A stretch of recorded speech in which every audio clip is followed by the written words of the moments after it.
Hey everybody, it's Justin, your guide into the other side. I want to do a deep dive into C-Fort's thread about what we can kind of expect for Legends of the Mara and the open beta that's coming soon, and how we can best get ready for gameplay. So basically, let's just kind of jump right in. Basically, it's an idle experience that takes place as the seasons turn. Codas tell stories in epics, not haikus, a thread. So if we go deeper into this, we can kind of see that per C-Fort, we recognize that some holders are particularly busy. So Legends of the Mara is an idle experience requiring less day-to-day engagement. That's certainly interesting. I know Heavy Metal Forge and the Rift are, kind of time intensive. So if Legends of the Mara is like kind of sit back, deploy your Odas against to fight the Shattered, and then just manage them every day or so after you get off work, that's going to be a nice fresh of breath air. But if we keep moving on, for most players, the first week in Legends of the Mara is about incubating and hatching your first Mara. So that's a super interesting sentence.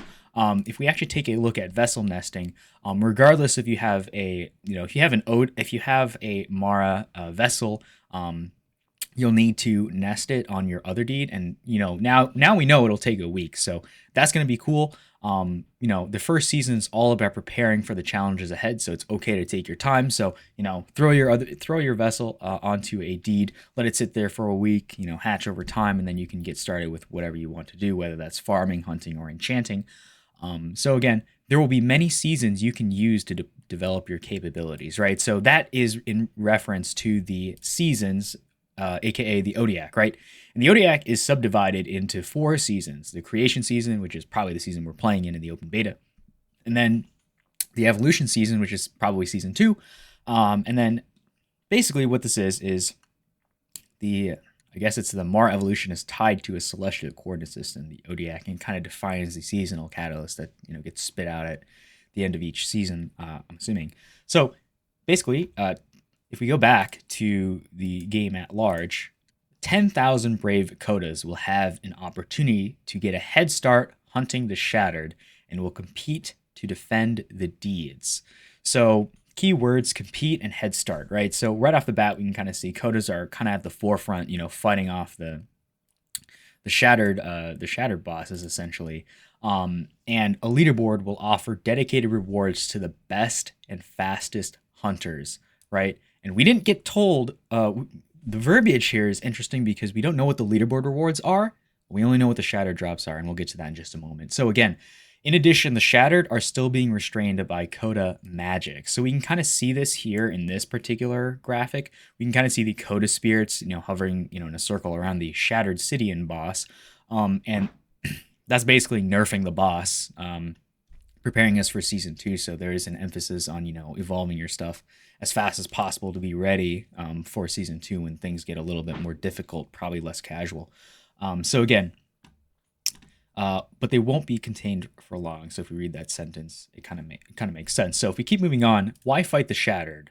Well, obviously it's your duty to defend the deeds, and for other deeds, for Otherside, the Shattered exists at the boundary of things, right? So if we keep moving on, Shatter Loot has a fixed quantity season each season, but there will be many seasons in the open beta, right? So if we get to the part where we get to reap the bounty, each of these bosses has certain drops, I believe. One or two, there it can drop 2 things. Shattered drops, not leaderboard rewards. Key distinction. We can kind of see the ship, or sorry, not the ship drops. This is the NFTs from our partners. So again, this is the Renga loot that we saw. And then I know there was a Forgotten Runes loot drop. So that's super interesting. I like that. So if we keep moving on, the open beta is the first step towards a dynamic player-driven game economy, right? So what does that refer to? That refers to the sediment fragments, that refers to the ship parts, I think. That also refers to the, I guess, the loot that you have for your battle allies. Yeah, your battle allies. So again, if we talk about the next sentence, the next step is an upcoming feature for minting harvested fragments as 1155s. So that refers to the sediment fragments that you decide to farm off of your other deed, right? So again, the higher the sediment the tier, the faster you'll get them. But again, this will help you prepare for the release of catalysts and the catalysis process. So that refers to, when you combine your seasonal catalyst with your, I guess, your sediment fragments to get a Kodamara, which is a second collection of I guess PFPs maybe. I'm not sure. They're like Kodas, but a Coda lights essentially. So enjoy this first peek into your other deeds and prepare for Legends of the Mara to evolve over time, right? So, this is just a small part of Otherside. We plan to write as Voyagers. And again, I do want to point out there was a cameo of a new Battle Ally NFT. It was here at the 46 mark. This is a applied Primate Sentinel. So they actually had an announcement video trailer. And basically this is an applied Primate Sentinel that kind of reveals itself holding a Otherside, Hunter fragment. So that's certainly interesting. That's outside of the bounds of what we saw in the Legends of the Mara Battle Alliance.